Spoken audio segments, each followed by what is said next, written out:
Shalom Indonesia, salam Nusantara. Dari Sabang sampai Merauke, dari Miangas sampai Pulau Rote. Senang bertemu di malam hari ini dengan bapak-bapak, ibu-ibu, saudara-saudari kekasih, rekan handai tolan, sahabat-sahabat, rekan-rekan saya. Dimanapun Anda berada, Tuhan Yesus memberkati dan seluruh pemirsa. Doa dan harapan saya kekuatan iman, kekuatan firman, kekuatan Roh Kudus berserta dengan kita sehingga tetap kita bergairah untuk mempercayai Tuhan, mempercayai firman Allah, untuk siap menantang ketidakmungkinan yang mungkin kita sedang alami hari-hari ini dalam kehidupan kita, dalam rumah tangga kita, dalam bisnis kita, dalam pekerjaan kita, di dalam usaha-usaha kita dan lain sebagainya yang mungkin nggak bisa lagi Anda atasi. Masih ada Tuhan yang siap mengatasinya. Mari kita belajar dari janda di Sarfat ini yang Tuhan pilih untuk menjadi alat Tuhan mendemonstrasikan kuasanya, karena Alkitab mengatakan keadaan janda ini tinggal memiliki segenggam tepung dalam tempayan, sedikit minyak dalam buli, dan Alkitab mengatakan bahwa dia itu akan mengelola setelah mencari kayu bakar, akan diolah, lalu kemudian mereka makan terakhir. Itulah makan terakhir mereka sampai mereka meninggal dunia, karena tidak ada lagi bahan makanan yang tersedia. Tapi mari kita lihat situasi dan kondisinya apakah bisa berubah, dan bagaimana berubahnya. Kita akan lihat kisah ini di dalam 1 Raja-Raja 17. Anda bisa baca di ayat 7 sampai dengan ayat yang saya bacakan ayat 16. Saya tidak akan baca karena ini akan ada dua sesi. Saya dari ayat 7 sampai ayat 16, dan itu pun tidak akan saya bacakan semuanya, tapi saya akan bacakan di ayat ke-11. Ketika perempuan itu pergi mengambil, ia bersuruh lagi, cobalah ambil juga bagiku sepotong roti. Perempuan itu menjawab, demi Tuhan Allahmu yang hidup, sesungguhnya tidak ada roti padaku sedikit pun, kecuali segenggam tepung dalam tempayan dan sedikit minyak dalam buli-buli. Dan sekarang aku sedang mengumpulkan 2-3 potong kayu api, kemudian aku mau pulang dan mengolahnya bagiku dan bagi anakku, dan setelah kayu memakannya, maka kami akan mati. Ayat yang ke-14. Sebab beginilah firman Tuhan Allah Israel, tepung dalam tempayan tidak akan habis dan minyak dalam buli-buli tidak akan berkurang sampai pada waktu Tuhan memberi hujan ke atas muka bumi. Lalu pergilah perempuan itu dan berbuat seperti yang dikatakan Elia. Maka perempuan itu dan dia beserta anak perempuan itu mendapat makanan beberapa waktu lamanya. Tepung dalam tempayan tidak habis dan minyak dalam buli-buli tidak akan berkurang, seperti firman Tuhan diucapkan dengan perantaran Elia. Puji nama Tuhan, perbuatan Allah yang ajaib, yang sangat luar biasa. Di tengah-tengah situasi yang sangat rumit, di tengah-tengah situasi putus asa. Makanya kalau Anda putus asa, berdoalah, jangan pasrah, tapi berdoa kepada Tuhan, karena Tuhan memberikan solusi. Kalau Anda menderita, berdoalah, karena Tuhan mampu menolong Anda, mengeluarkan Anda dari penderitaan. Kalau Anda sakit, berdoalah, karena Anda mampu disembuhkan dari sakit penyakit Anda. Ketika Anda beriman, percaya kepada Tuhan, selalu ada mujizat bagi orang-orang yang percaya kepada Tuhan. Dan Alkitab mengatakan bahwa ketika engkau percaya, engkau akan melihat kemuliaan Allah. Tetapi bukanlah semudah kita berkata-kata, aku percaya, tapi dibutuhkan tindakan, perbuatan, dan nalar kita mungkin harus tunduk kepada otoritas Allah, bukan dikuasai oleh kehendak kita atau kemauan kita. Kalau nalar kita dikuasai oleh kehendak kita, pola pikir kita, maka kita tidak akan pernah bisa melihat keperkasaan Allah yang di luar kemampuan kita, yang di luar logika kita mungkin, dan hal semacam itu bisa tidak terjadi dalam hidup kita ketika kita menggunakan nalar kita untuk melakukan hal-hal yang besar bagi Tuhan. Nah,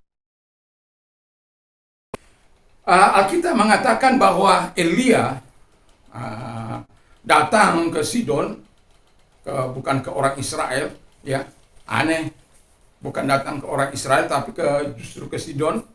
Tadi kita sudah tahu bagaimana Sidon penyembahan berhalanya, Baal-Baalnya di situ. Tapi justru Tuhan menyuruh dia ke situ karena Tuhan telah mempersiapkan seorang janda, bukan seorang yang kaya raya yang bisa menyuplai kehidupannya begitu luar biasa, dan bukan pula orang yang punya bisnis atau usaha. Dan mereka memang pada saat ditemukan oleh Elias, keadaan mereka sudah sangat-sangat terpuruk. Tinggal makanan terakhir yang mereka punya segenggam tepung dalam tempayan dan sedikit minyak dalam buli-buli. Dan itu akan diolah untuk menjadi makanan, lalu kemudian setelah itu mereka akan mati. Tetapi dengar dulu firman Allah yang sudah kita baca tadi. Bagaimana janda ini ketika Nabi ini meminta sesuatu kepada dia, terlebih dahulu dikatakan, ambilkan saya air. Orang janda ini berkata, nggak tahu sopan kamu, saya orang tua kamu suruh. Ya, enggak. Saya nggak mau. Ya, nggak begitu, nggak juga begitu. Kadangkala kalau orang berperilaku tidak sopan kepada kita, seringkali kita meresponinya tidak sopan. Ya, melecehkan, menantang. Ya, apalagi saya seperti orang kolerik ini. Aduh, susah. Tapi saya kalau membaca firman Allah itu sebabnya di tiap hari saya berdoa, mengawali hari kami dengan keluarga, senantiasa datang meminta pertolongan. Kadang-kala aja itu jebol juga itu. Apalagi tidak berdoa, itu yang mau saya katakan. Tapi sering saya katakan, kalau keluarga itu 1 bulan saja sekali bertengkar dalam 1 bulan, itu sesuatu something wrong itu. Something wrong. Itu sebabnya kita perlu mendirikan misbah doa di hadapan Tuhan. Nah, kita masuk kepada apa yang dikatakan oleh firman Allah. Lalu kemudian setelah wanita ini pergi, jadi yang pertama saya katakan, wanita ini untuk melewati atau menantang ketidakmungkinan supaya dia tetap ada supply. Dia yang pertama mentaati segala apa yang dikatakan oleh Nabi Elia. Tanpa bersungut-sungut, tanpa menggerundel, tanpa membantah, tetapi tetap mengadakan argumentasinya. Lalu kemudian dia katakan itu, tetapi dia tetap melakukannya. Dan satu bukti ketika dia ambilkan juga roti bersama dengan itu. Wanita ini mulai sadar, saya saja dan anak saya nggak cukup dengan segenggam apalagi kok seperti saya. Bayangkan setumpuk itu, donat itu bisa. Lalu, ya karena memang situasinya memang sulit bagi mereka, jadi dia bilang, ya udah aku mau olah itu. Tapi dia berargumentasi itu supaya Nabi ini mengetahui bahwa memang nggak ada yang bisa dimakan lagi, nggak ada makanan terkecuali apa itu. Sebabnya aku nggak punya roti lagi, tetapi aku punya segenggam dia bercerita dengan keadaannya, aku punya segenggam tepung dalam tempayan, sedikit minyak dalam bulu-bulu. Aku ini sedang mengumpulkan kayu bakar, lalu kemudian setelah itu aku olah, dan kemudian aku mati dalam kelaparanku. Tetapi Elia berkata bahwa olahlah dulu terlebih dahulu kepadaku. Artinya bahwa wanita ini mentaati seperti apa yang dikatakan kepadanya, karena dia mau melihat hal-hal yang tidak mungkin itu terjadi. Karena dia ingin melihat apa yang dikatakan oleh Nabi ini terjadi atau tidak. Tetapi dia mentaatinya. Tanpa banyak bertanya, tanpa mempersalahkan apakah itu menurut etika atau tidak. Kalau Anda bisa bayangkan, Anda baru ketemu dengan seseorang, ya kadangkala kalau ya orang bertanya tanpa turun, dia bersuara, kita lagi mungkin ada 5-6 meter, lalu bertanya, itu nampaknya nggak sopan. Ya, tetapi saya bisa memakluminya. Kan pernah membohongi orang yang bertanya. Ya, saya pernah ditipu orang di Malang. Ya, Ya kalau Anda tidak tahu, jangan katakan tahu. Kalau Anda tidak tahu, maaf, saya tidak tahu. Ya, itu lebih baik daripada Anda menyesatkan orang tersebut. Dan saya ingat kakak saya dulu, ya, yang hampir dilecehkan oleh orang di perkebunan kelapa sawit sana. Jadi mungkin kakak saya sudah lupa dengan peristiwa itu. Tapi sesuatu yang tidak diketahui lalu diarahkan kepada yang bukan tempatnya. Lalu yang mau saya katakan adalah bahwa wanita ini melakukan, atau janda di Sarepta ini melakukan. Lalu kemudian dia percaya apa yang dikatakan oleh firman Allah. Karena dikatakan, tadi dia percaya kepada nabi ini, lalu kemudian percaya kepada firman Allah karena Elia mengatakan sesuai dengan firman itu, tepung dalam tempayan tidak akan berkurang dan minyak dalam buli-buli tidak akan habis, minyak dalam buli-buli tidak akan berkurang. Dan dia percaya itu, dia simpan itu. Wah, berarti apalagi dikatakan sampai nanti hujan datang, dia akan terus menikmati segala kebaikan sementara orang sedang dalam keadaan susah. Walaupun mereka sebanyak apapun yang mereka persiapkan untuk mereka makan pada hari itu, selalu ada berkurang. Itu sesuatu yang luar biasa. Alkitab memang tidak mengatakan bahwa janda ini berbagi dengan orang-orang lain. Tetapi saya yakin dan percaya bahwa janda ini mempunyai hati nurani. Kalau kepada orang ini saja dia mau melakukannya, apalagi mungkin kepada tetangga-tetangganya yang sedang dalam penderitaan, saya yakin dan percaya dia akan berbagi. Dan saya yakin dan maka dia melakukan terus-menerus karena dia percaya tidak akan habis. Jadi seberapapun dia ambilnya tidak akan habis, tetap ada minyak, tetap ada untuk menggoreng, tetap ada. Haleluya. Ya, mungkin itu sebabnya Yesus berkata bahwa kalau kita menikmati segala sesuatu dengan rasa cukup, itu sudah puji Tuhan. Cukup untuk makan, cukup punya mobil, cukup segala-galanya. Ya, artinya bahwa saya mau katakan Tuhan itu adalah Tuhan. Kalau tadi pagi saya mengatakan Tuhan Allah yang dilayani oleh Elia itu adalah Tuhan yang hidup. Dan wanita ini bukanlah Allah, mereka bukanlah mengenal, tapi Tuhan menggerakkan dia. Itu sebabnya Yesus pernah berkata, Tuhan tidak mengirim Elia kepada janda-janda yang ada di Israel. Begitu banyak janda-janda di Israel, tetapi kenapa justru kepada janda di Sidon yang tidak mengenal Allah itu dia diutus?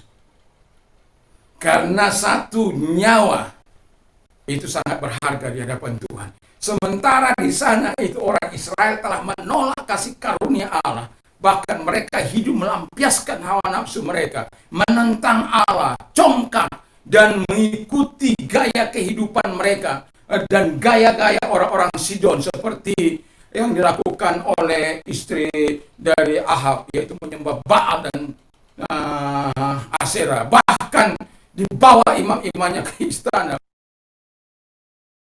Haleluya. Ya, nggak tahu bagaimana bagi raja pada waktu itu. Yang penting rakyat harus tetap menyediakan, kalau enggak saya siksa kamu. Kalau jadi di istana raja tetap ada makanan sekalipun rakyat menderita, sekalipun banyak rakyat yang mati kelaparan mungkin pada waktu itu. Dan itu sangat memilukan sebenarnya. Tetapi janda ini mendapat perhatian dari Tuhan, mendapat belas kasihan dari Tuhan. Jadi kalau kita hidup dalam kebenaran, dalam takut akan Tuhan, Tuhan itu melihat yang sangat luar biasa. Dan Tuhan itu memperhatikan dan mengamati setiap kita. Tidak ada satupun yang lewat dari pantauan Tuhan. 7, berapa miliar ini kita, tapi satu pun tidak ada lewat dari pantauan Tuhan. Itu sebabnya Mari kita terus percaya kepada Allah dengan segenap hati kita, dengan segenap kekuatan kita. Seperti wanita ini percaya dengan apa yang dikatakan oleh firman Allah. Kita punya 31.176 ayat, 8.500 lebih kurang janji-janji Allah. Berdoalah secara spesifik. Kalau engkau sakit, berdoalah untuk sakitmu. Kalau engkau sedang mengalami situasi kebangkrutan yang tidak mungkin engkau pulihkan, berdoalah. Tuhan mampu mengangkat engkau seperti janda ini. Tuhan mampu mengadakan mujizat. Kalau engkau menyatakannya kepada Tuhan. Kalau engkau situasi rumah tanggamu yang broken home, yang hancur-hancuran, Tuhan mampu memulihkannya sebab Tuhan memberikan anggur manis bagimu. Dan engkau adalah Allah, engkau adalah biji mata Allah. Jadi tidak perlu takut, tidak perlu sungkan untuk menyatakan permohonan kepada Allah. Ingat, taat, berdoa, terus kemudian yakin, percaya, dan kemudian bersyukur. Maka lihat dan saksikan kebajikan dan kemurahan Tuhan, pertolongan Tuhan. Tapi banyak kali kita membatasi diri tanpa pernah mau berdoa, tanpa mengucapkan spesifik kepada Tuhan doa-doa kita, kebutuhan kita, ataukah karena papan yang kita akan minta. Ketika saya tidak punya rumah, saya minta rumah. Ketika saya tidak punya mobil, saya minta mobil. Ketika saya tidak punya sepeda, saya minta sepeda. Dan ketika saya punya sepeda, minta motor, dikasih motor. Minta mobil, dikasih mobil. Segala sesuatu mungkin bagi orang percaya. Yakinlah, percayalah. Tuhan tidak pernah berdusta.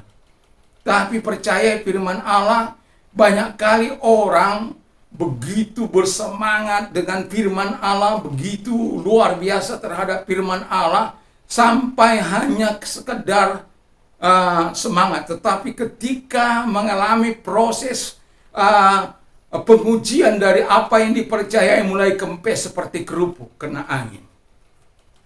Tapi bagi kita orang-orang yang percaya, ketika kita percaya mengalami proses itu, seringkali saya katakan ini supaya apa? Kita menghargai proses itu. Banyak orang berhasil ketika mereka menghargai proses yang terjadi dalam hidup mereka. Jadi kalau engkau sedang mengalami proses, jangan salahkan Tuhan, jangan bersungut-sungut. Karena banyak orang ketika mengalami proses lain, ketika orang memang mendapat hukuman. Tapi kalau ini karena proses untuk engkau mau melihat kemuliaan Allah, Alkitab katakan kalau engkau percaya, engkau melihat kemuliaan Allah. Kalau engkau tidak percaya, ya jangan harapkan kemuliaan Allah datang padamu. Dan kalau engkau percaya, engkau akan melakukan perkara-perkara yang besar. Bersama dengan Allah kita lakukan perkara-perkara yang besar. Yesus tidak pernah berubah dahulu, sekarang, sampai selama-lamanya. Percayalah kepada firman Allah. Percayalah sesuai dengan apa yang dikatakan oleh firman Allah. Dan ketika engkau percaya apa yang dikatakan firman Allah, engkau akan melihat kemuliaan Allah.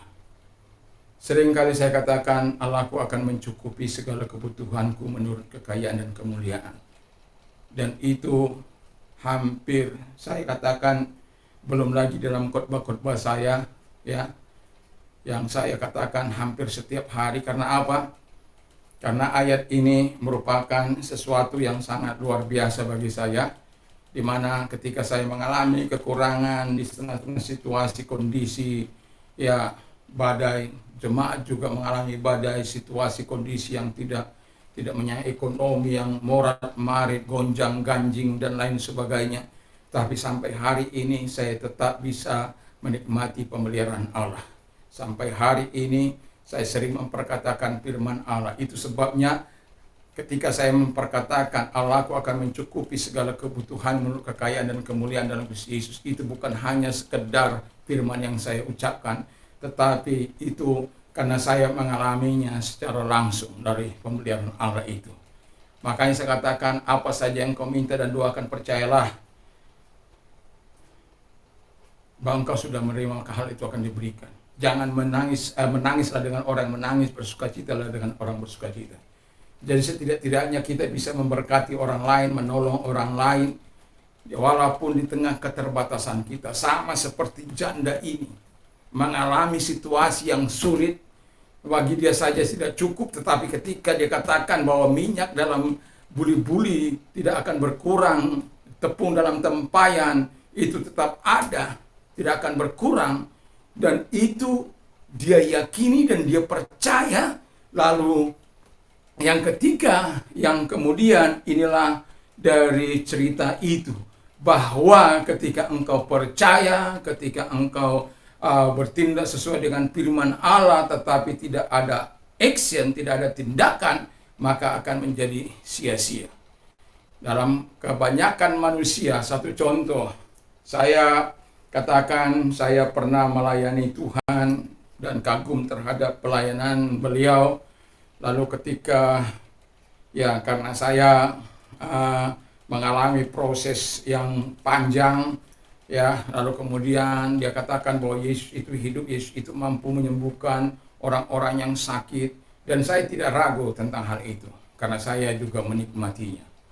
Tetapi yang mau saya katakan adalah ketika satu kali dia mengalami sakit, lalu kemudian saya melihat dia memakan obat Bodrek sebenarnya, sorry. Jadi dia memakan obat, lalu dia katakan begini, Om bilang itu Yesusnya luar biasa. Bagaimana itu? Dia bilang begini, saya sedang menolong Tuhan. Saya katakan kita tidak perlu menolong Tuhan. Yang perlu ditolong adalah kita. Kadangkala konsep berpikir manusia, mereka mau menolong Tuhan, Allah yang besar, Allah yang dahsyat, Allah yang luar biasa, nggak butuh pertolonganmu, nggak butuh pembelaanmu. Siapa engkau membela Allah yang maha dahsyat, yang menciptakan langit dan bumi? Percayakah engkau akan keluar maha kuasaan Tuhan? Percayakah engkau akan Dia yang menciptakan langit dan bumi? Lalu siapa engkau membela Tuhan? Siapa engkau membela Raja di atas segala raja? Yang seharusnya kitalah yang minta tolong kepada Tuhan. Dan itu telah dibuktikan para pahlawan iman. Di dalam ketidakberdayaan mereka, mereka minta tolong dan Tuhan menolong mereka. Tapi kalau engkau engkau sombong, mau menolong Tuhan, Tuhan justru jauh dari engkau. Dan itu sebabnya sampai hari ini saya bersyukur bahwa Tuhan tetap setia pada firman-Nya. Pernahkah saya berbuat? Oh, tentu pernah. Kenapa? Pada waktu itu saya lagi sakit gigi. Saya baru menikah. Saya ingat 25.000 mencabut itu. Dia sebenarnya sudah setengah mati mencabut gigi saya.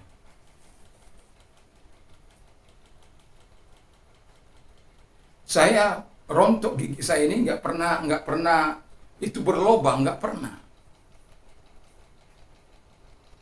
Utuh, masih tetap utuh. Dia tanggal saja. Karena dulu saya suka kalau minum botol itu, pakai gigi mencabutnya. Jadi kalau dulu orang katakan nanti cepat kau ompong, maka waktu itu namanya masih muda. Masa ada hubungannya begitu. Makanya saya katakan kepada anak muda, jangan membuka minuman-minuman melalui kalau Anda tidak mau cepat ompong.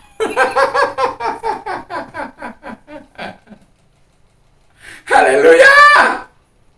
Tapi mau saya bilang, ketika janda ini melakukan sebagaimana yang Tuhan firmankan kepada dia, maka dia melihat terus mujizat demi mujizat dari sehari ke sehari, dari minggu ke minggu, dari minggu ke bulan, dari bulan ke tahun, sampai kepada dikatakan Alkitab sampai hujan itu datang. Sampai mungkin juga saya katakan sampai dia bisa berusaha sehingga dia bisa kembali beraktivitas sebagaimana sedia kala. Haleluya. Jadi yang mau saya katakan adalah janda ini sekalipun situasi yang sulit, tetapi ketika dia berhadapan dengan hamba-hamba Tuhan atau dengan hamba Tuhan yang menceritakan kebesaran Allah, dia meresponinya, dia melakukan sebagaimana yang dikatakan oleh hambanya, lalu kemudian percaya terhadap firman Allah, dia bertindak sesuai dengan firman Allah itu. Nanti kita lihat ketika anaknya mati, dia merasa cungkil ini. Dan sampai akhirnya dia mengatakan, untuk inikah engkau datang? mati. Memang saya mengalami mujizat, memang saya mendatang pertolongan, tetapi untuk inginkah engkau datang untuk mengingatkan akan dosa-dosaku? Dia datang karena dia melihat anaknya mati.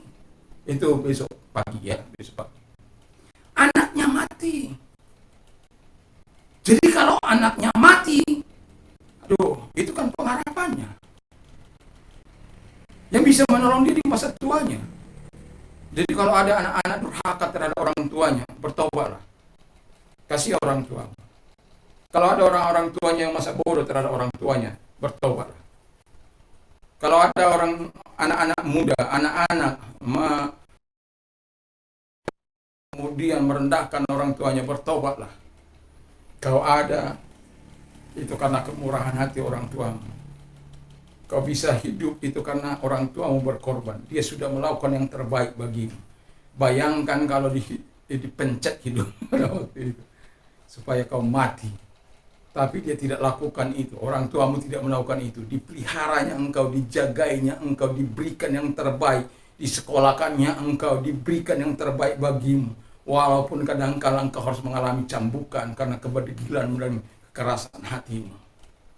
Tapi itu semua dilakukan orang tuamu hanya untuk kebaikanmu. Dan kalau engkau sampai membalas air susu dibalas dengan air tuba, kehidupanmu akan hancur. Jadi anak-anak yang memberontak terhadap orang tuanya bertobat. Tapi kalau mungkin orang tuanya yang melakukan hal-hal yang jahat, bertobatlah orang-orang tua. Orang tuanya menjadi pengedar narkoba hanya untuk menyusupi, memberikan dia makan, bertobatlah. Kalau ada orang tua yang memberikan anaknya dari hasil korupsi, bertobatlah.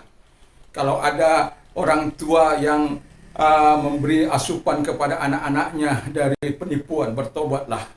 Kalau ada orang-orang tua yang melakukan demi mempertahankan hidup dari hal-hal kejahatan, bertobatlah. Karena darah yang engkau berikan atau makanan asupan yang engkau berikan kepada dia itu satu kali dapat berteriak, menjadikan dia menjadi pemberontak lebih ganas dari engkau. Jadi kalau engkau melihat ingin generasi ini adalah generasi yang takut akan Tuhan, generasimu adalah generasi yang kelak akan dipakai di bangsa ini, hiduplah sesuai dengan apa yang diperkenankan oleh Tuhan. Hiduplah sesuai dengan apa yang dijanjikan oleh Tuhan. Sekalipun dalam keadaan susah, mari kita belajar seperti janda di Sarfat ini, yang tidak melakukan hal-hal yang tidak menyenangkan, tapi justru dia ketika dia mendapat kesempatan untuk melakukan apa yang baik dan benar, dia lakukan dan dia percaya. Dia entaati, lalu kemudian dia percaya dan dia melakukan sesuai dengan apa yang diperintahkan Tuhan kepada. Pertanyaan saya sekarang adalah, adakah kita mentaati dia? Seringkali saya katakan kata-kata ini, kalau engkau mau melihat keberhasilan hidupmu, taatlah kepada Tuhan. Lalu kemudian setelah engkau taat, mintalah kepada Tuhan. Setelah engkau minta, percayalah. Lalu kemudian saya mau katakan kepada kita, setelah engkau percaya, bersyukurlah. Keempat rangkaian ini adalah kunci menuju kepada kebaikan dan kebaikan. Yang satu kepada kebaikan yang lain. Keberhasilan akan menanti engkau. Pintu keberhasilan akan terbuka bagimu dan engkau akan memasuki keberhasilan itu bersama dengan Tuhan. Tapi ingat, kalau engkau sudah berhasil dalam hidupmu, tetaplah tinggal di dalam Tuhan. Mari kita tunduk kepada kita berdoa. Terima kasih Tuhan buat firman Allah pada malam hari ini. Tuhan memberkati firman-Mu. Tuhan tolong sehingga kami boleh mengerti akan firman-Mu, sehingga kami adalah orang-orang yang mentaati, orang-orang yang percaya kepada Tuhan, dan orang-orang yang melakukan sesuai dengan apa yang Kau perintahkan, bukan sesuai dengan apa yang kami inginkan, tetapi sesuai dengan apa yang diperintahkan oleh Tuhan kepada kami. Terima kasih, kami memiliki 31.107 anak ayat, adalah lebih kurang 8.500 janji Allah, dan itu sangat luar biasa. Dan kami punya Allah yang hidup, bukan Allah yang mati. Allah kami bukan Allah pembela hal-hal yang jahat, tetapi Allah kami akan senantiasa konsisten di dalam kebenaran, siapapun itu. Sekalipun biji matanya melakukan hal yang jahat seperti Daud, dia sikat sampai akhirnya Daud mengakui dosa dan kejahatannya. Tapi Tuhan adalah Allah yang penuh belas kasihan. Tetapi dia tidak pernah menuruti keinginan-keinginan orang yang punya hawa nafsu, dendam, kebencian, dan lain sebagainya. Dia tidak akan pernah menuruti itu. Tapi dia akan senantiasa melakukan apa yang baik dan benar.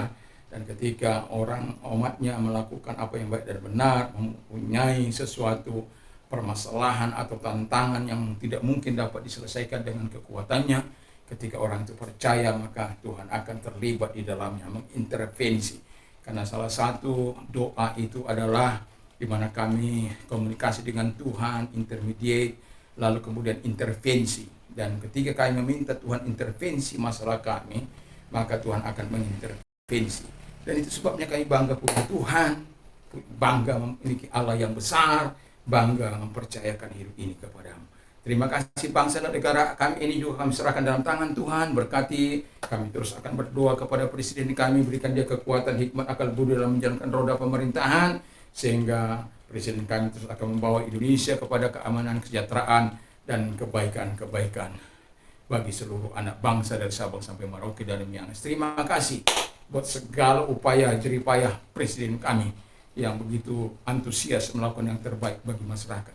Dan lahirlah pemimpin-pemimpin yang seperti ini Tuhan di masa-masa yang akan datang. Kami tahu periodenya akan berakhir di 2024, tapi kami berdoa supaya lahir pemimpin-pemimpin yang jauh lebih hebat juga dari beliau, setidak-tidaknya memiliki peranan yang sama untuk mencintai Indonesia, melakukan yang sama untuk memberkati, menolong Indonesia dengan posisi yang mereka miliki. Terima kasih Bapak di surga, terima kasih. Kami akan teruskan doakan Indonesia damai, sukacita, dan juga saling menghormati, saling menghargai, tidak memaksakan kehendak, sehingga kami betul-betul mentaati segala hukum yang ada di bangsa kami, karena kami bukan berdasarkan syariah atau berdasarkan agama tertentu, sekalipun mayoritas, tetapi kami berlandaskan hukum. Terima kasih Tuhan buat para pendiri bangsa kami ini yang rela begitu luar biasa berjuang, mengorbankan harta benda mereka, bahkan menyerahkan darah dan nyawa mereka bagi Indonesia dengan satu harapan mereka yang akan mengisi kemerdekaan ini bisa membangun Indonesia, jiwanya dan badannya bisa dibangun. Terima kasih Bapak di surga, terima kasih. Dan itu sebabnya kami mau berdoa bagi gereja Tuhan dimanapun ada. Tuhan jadikan terus menjadi selalu berkat Tuhan dalam menyampaikan suara kenabian. Rekan-rekan sahabat kami dimanapun mereka berada, Tuhan berkati. Dan mereka-mereka yang sakit juga Tuhan tolong supaya Engkau menyembuhkan. Karena Tuhan kami tidak pernah mengenal menyerah. Kami tahu ada banyak orang-orang yang sakit, datanglah kepada Yesus. Engkau akan merasakan kebaikannya, kemurahan Tuhan datang kepadamu. Karena Tuhan tidak mengenal ruang, jarak, ataupun waktu. Ketika engkau percaya saat engkau didoakan, maka Tuhan mampu menyembuhkan engkau. Dalam nama Yesus, apapun sakit, penyakitmu, tumpahkan tangan atas mereka Tuhan. Jamaah, baik yang COVID, baik yang sakit, apa saja. Tuhan, kami tidak bisa sebutkan satu demi satu, tapi Tuhan jauh lebih tahu dengan keadaan mereka, dengan situasi mereka. Dalam nama Yesus, sembuhlah oleh bilur-bilur dan oleh kuasa. Terima kasih. Dan bagi mereka yang mengalami pergumulan dalam finansial mereka, dalam rumah tangga mereka, Engkau hadir dalam hati mereka, memuaskan hati mereka, dan mengundang mereka terus datang kepadamu Tuhan. Karena ketika kami datang kepada Tuhan, Tuhan akan menyelesaikan masalah kami. Karena Tuhan ahli dalam membuat penyelesaian dalam setiap kasus yang kami hadapi. Sehingga kami terus memuliakan Allah. Dan kami juga berdoa bagi orang-orang yang mau menerima Yesus sebagai Tuhan dan Juru Selamat. Tuhan tetap kuatkan mereka, Tuhan tolong mereka supaya tetap hidup dalam takut akan Tuhan. Terima kasih. Dan kami juga berdoa kepadamu Tuhan, bagi mereka-mereka yang jenuh berbuat jahat, tetapi mereka mau berbalik kepada Tuhan, datanglah kepadamu Tuhan. Sama seperti Engkau datang melawati Saulus, lawati juga mereka sehingga mereka menjadi orang-orang yang berguna. Sama seperti Engkau telah melawati hamba-Mu, lawati juga mereka Tuhan. Dan mereka pengedar narkoba, pelaku-pelaku kejahatan, pencuri, pencoleng, dan pelaku kekerasan apa saja. Tuhan tolong mereka supaya mereka melakukan yang terbaik. Dan terima kasih, dan kami juga berdoa buat orang-orang muda, sehingga orang-orang muda terus mengisi hari-hari mereka dengan intelektual mereka dan moral mereka sejajar dengan kehendak Bapa di surga dalam nama Tuhan Yesus Kristus. Sehingga apabila Tuhan mempercayakan mereka menduduki sebuah jabatan, mereka akan melakukan seperti Sadrak, Mesak, Abednego yang memberikan kebaikan bagi bangsa dan negara dan bagi rakyat yang dipimpinnya. Terima kasih Bapa di surga, terima kasih kami bersyukur dalam nama Yesus. Haleluya. Amin. Tuhan memberkati kita semuanya, dan apabila malam ini kita mau tidur, jangan lupa berdoalah kepada Tuhan dalam nama Tuhan Yesus Kristus. Ingat, Allahku akan mencukupi segala kebutuhan menurut kekayaan dan kemuliaan dalam Kristus Yesus. Damai sejahtera Allah yang melampaui segala akal akan melihat hati dan pikiranmu dalam Kristus Yesus. Kalau hati dan pikiran kita dipelihara, kita bisa dengan tenang berdoa, berharap, bersandar kepada Tuhan. Dan iman timbul dari pendengaran firman Kristus. Apa saja yang kamu minta dan doakan, percayalah bahwa kamu sudah menerimanya. Dan saya mau katakan pada kita, apa saja yang orang lain ingin lakukan kepadamu, lakukan juga lah demikian. Kalau dicubit itu sakit, jangan mencubit. Dan juga bersukacitalah dengan orang bersukacita, menangislah dengan orang yang menangis. Dan juga saya mau katakan, dan doa saya setiap kita bisa berkata, segala perkara dapat utama dalam Dia yang memberikan kekuatan bagi.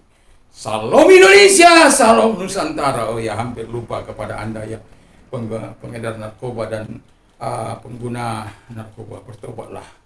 Yesus sangat mengasihimu, Yesus menantikan engkau, dan engkau lihatlah kalau engkau datang kepadanya, dan lihatlah orang-orang yang balik kepada Tuhan, hidup mereka dipakai oleh Tuhan, dan Tuhan dipermuliakan, sehingga yang tadinya dia menjadi aib, tapi ketika dia berbalik kepada Tuhan, Tuhan mengangkat dan memuliakan dia. Jadi bertobatlah. Yesus sangat mengasihi engkau, katakan tidak terhadap narkoba, ya terhadap firman dan Yesus Kristus dan Roh Kudus. Tuhan Yesus memberkati. Haleluya.